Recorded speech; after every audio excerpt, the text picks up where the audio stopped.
నిన్నటి రోజున జరిగినటువంటి తిరువూరు నగర పంచాయతీ ఆ ఎన్నికకు సంబంధించి దేవినేని అవినాష్ ప్రస్తుతం ఆయన కృష్ణా జిల్లాకు సంబంధించి వైఎస్ఆర్సీపీ కాంగ్రెస్ పార్టీ అధ్యక్షుడిగా ఉన్నారు. అయితే నిన్నటి రోజున అక్కడ విజయవాడ నుంచి మంది మార్పులంతా కూడా తీసుకుని అక్కడ టీడీపీ కార్యకర్తల మీద దాడి చేసి పూర్తిగా ఆ యొక్క ఎన్నికకు సంబంధించి రసాబస చేసినటువంటి పరిస్థితి. మరైతే ఇదే అంశానికి సంబంధించి మరిన్ని విషయాలు తెలుసుకుందాం. మనతో ఉన్నారు ప్రముఖ రాజకీయ విశ్లేషకులు అంకంరావు గారు. సార్ నమస్కారం అండి. సార్ నిన్న చూసుకుంటే దేవినేని అవినాష్ గారు ఆయన ఎక్కడ విజయవాడ ఎక్కడ తిరువూరు, అయితే పూర్తిగా అక్కడి నుంచి అనేక మంది కార్లలో వెళ్ళి మరేసి అక్కడ తెలుగుదేశం పార్టీ కార్యకర్తల మీద దాడికి వీళ్ళు వెళ్ళి, కానీ ఈరోజు మాత్రం చూసుకుంటే అక్కడ తెలుగుదేశం పార్టీ కార్యకర్తలు నా మీద దాడికి తెగబడ్డారు. పూర్తిగా అక్కడ ఆ ఎన్నికకి సంబంధించి వాళ్ళు ఏకగ్రీవం చేసుకోవడానికి చాలా రౌడీగా ప్రవర్తిస్తున్నారని చెప్పేసి వీళ్ళ మీద వాళ్ళ యొక్క వ్యాఖ్యలు చేస్తున్న పరిస్థితి. దీనికి సంబంధించి మీకు అభిప్రాయం ఏంటి? ఆ జిల్లా పార్టీ అధ్యక్షుడిగా అతను అక్కడ వెళ్ళటం తప్పు కాదు, కానీ వెళ్ళిన విధానం వాళ్ళ కౌన్సిలర్లను ఎవరైతే ఉన్నారో వాళ్ళని విజయవాడలోనే ఒక హోటల్లో దాచిపెట్టేసి వాళ్ళు రావటం ఏంటి? వాళ్ళని తీసుకొని కదా రావాల్సింది. నీకు అంత నిజంగా బలం ఉంటే వాళ్ళని కదా తీసుకొని రావాల్సింది. తర్వాత మళ్ళీ న్యాయస్థానానికి తప్పుడు నివేదికలు ఇవ్వటం ఏంటి? దీని మీద చర్యలు తీసుకోవాలి. ఇప్పుడు అక్కడ నీలం సాహ్ని గారికి తీసుకెళ్ళి ఎన్నికల ఆమె ఆధ్వర్యంలోనే జరుగుతున్నాయి కాబట్టి, ఇప్పుడు ఆమె ఇక్కడ ఆంధ్ర రాష్ట్రానికి ఎన్నికల అధికారి ఆమె కాబట్టి ఆమె దగ్గరికి వెళ్ళేసి వాళ్ళకి రక్షణ కావాలంటే రక్షణ కల్పించండి అని చెప్పి ఆమె చెప్పింది. మరి రక్షణ కల్పించినప్పుడు వీళ్ళు రక్షణ కల్పించకపోతే అసలు వాళ్ళు ఎక్కడ ఉన్నారో కూడా తెలియనప్పుడు రక్షణ ఎలా కల్పిస్తారు? రక్షణ కల్పించాలి. మరి రక్షణతో తీసుకుని వెళ్ళాలి కదా నువ్వు. అంటే నువ్వు వెళ్ళటానికి ఆస్కారం ఉంది కానీ వాళ్ళని తీసుకెళ్ళేంత ధైర్యం నీకు లేదా?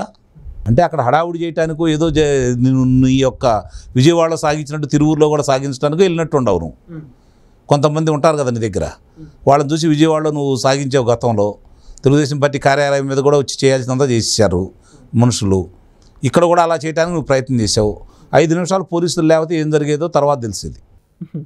పోలీసుల వల్ల నువ్వు రక్షించబడ్డావు. పోలీసుల వల్ల నువ్వు రక్షించబడ్డావు.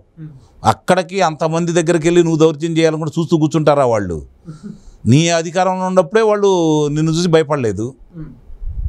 ఈరోజు వాళ్ళ అధికారంలో ఉండి నువ్వు అక్కడికి వెళ్ళి మీసాల మెలేసి తొడలు కొడతా ఉంటే వాళ్ళు చూస్తూ కూర్చుంటారా? తెలుగుదేశం పార్టీ కార్యకర్తలు వాళ్ళు అది మర్చిపోయినట్టున్నావు. అక్కడ జరిగింది ఏంటి, జరుగుతుంది ఏంటి? నిజంగా నీ దగ్గర అంత బలం ఉంటే నువ్వు వాళ్ళందరినీ కనీసం విజయవాడలో వీళ్ళందరూ మావాడని చెప్పుకో. లేదంటే ఎన్నికల అధికారి దగ్గరికి తీసుకొని వెళ్ళు, ఇదిగో వీళ్ళమ్మ వీళ్ళని ఇట్లా రక్షణ చేయించండి, మీరు వాళ్ళు కావాలని ఇలా చేస్తున్నారు, ప్రభుత్వం దౌర్జన్యంగా చేస్తుంది, పోలీసుల వాళ్ళు ఇలా చేస్తున్నారు, శాసనసభ్యుడు ఇలా చేపిస్తున్నాడు, మాకు రక్షణ కల్పిస్తే మేము వెళ్తామని చెప్పిన వాళ్ళందరూ నువ్వు ఎందుకు తీసుకొని వెళ్ళలేదు? నువ్వు మాత్రం వెళ్ళి ఆమెకి చెప్పావు. సరే, వాళ్ళకైతే సంగతి చూడని చెప్పి ప్రభుత్వాన్ని ఆదేశించింది. ఆదేశించినప్పుడు పోలీసుల పర్యవేక్షణలో మీరు వెళ్ళాలి కదా, మీకు బలం లేదని నిరూపించుకోవాలి కదా. అలాంటివి చేయలేదు నువ్వు. అక్కడికి వెళ్ళేసి వాళ్ళ మీద ఏదో వీరాంగం చేయడానికి ప్రయత్నం చేస్తే వాడు చూస్తే ఎందుకు కూర్చుంటారు? వాళ్ళు ఇంకా అక్కడ పోలీసులు ఉండబట్టి, శ్రేణులు కూడా కొంచెం సమన్వయంగా ఉండబట్టి, ఎందుకంటే అంతమంది ఉన్నప్పుడు ఆ పోలీసులు కూడా ఆపగలిగేవాళ్ళు కాదు. సమన్వయం ఉండబట్టి ఈరోజు అక్కడ ఎలాంటి ఇబ్బందులు లేకుండా నువ్వేదో హడావిడి చేయాలని ప్రయత్నం చేయడానికి వెళ్ళావు.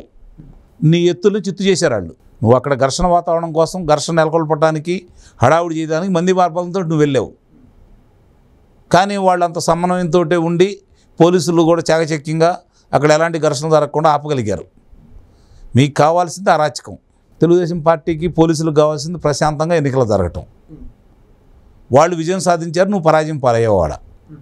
రేపు పొద్దున ఇవాళ కాదు రేపైనా సరే చూస్తూనే ఉన్నారు. రాష్ట్ర వ్యాప్తంగా తెలుసుకుంటున్నారు వాళ్ళు.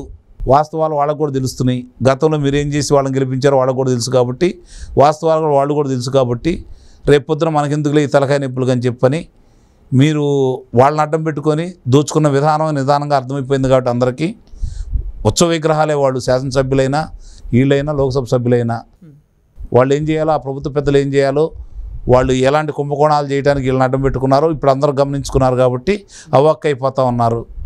వాళ్ళు కూడా జైలు పాలవుతూ ఉన్నారు. కాబట్టి తెలుసుకున్న వాళ్ళు బయటకు వస్తున్నారు, మీకు వ్యతిరేకంగా నిర్ణయాలు తీసుకుంటున్నారు.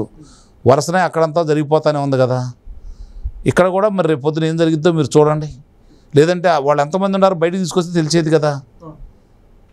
నిజంగా నీకు బలం ఉంటే న్యాయస్థానానికి వెళ్ళు, వాళ్ళందరిని తీసుకొని ఎన్నికల కమిషనర్ దగ్గరికి వెళ్ళు, ఇదిగో వీళ్ళమ్మ ఇట్లా భయపెడుతున్నారు, మమ్మల్ని ఏం చేయాలి అని చెప్పని ఆమె నిర్ణయం తీసుకుంటుంది కదా.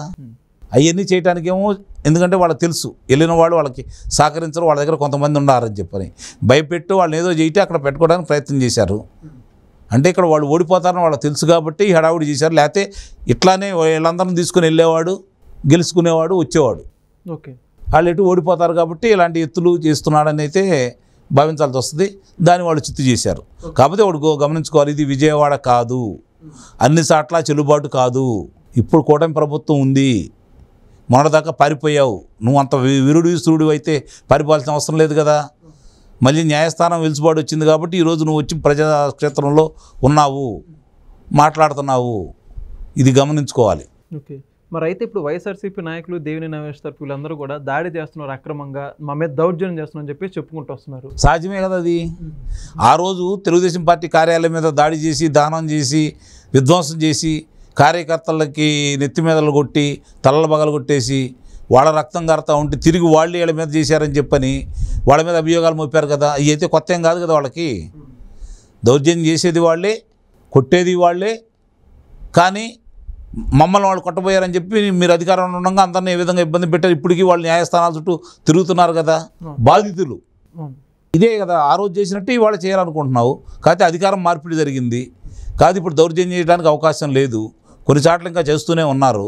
ఇప్పుడు ఒక్కొక్క విషయాలన్నీ బయటకు వస్తున్నాయి కాబట్టి, ఒక్కొక్కటన్నీ చేజారిపోతూ ఉంది కాబట్టి, ఫలితాలు వాళ్ళకు అనుకూలంగా రావట్లేదని అర్థమైపోతుంది కాబట్టి ఇక్కడైనా కాపాడుకోవడానికి ప్రయత్నం చేశాడు. ఓ రకంగా విజయవంతం అయ్యాడని అయితే మనం భావించాలి. Thank you sir. Please subscribe to Leo news for more videos.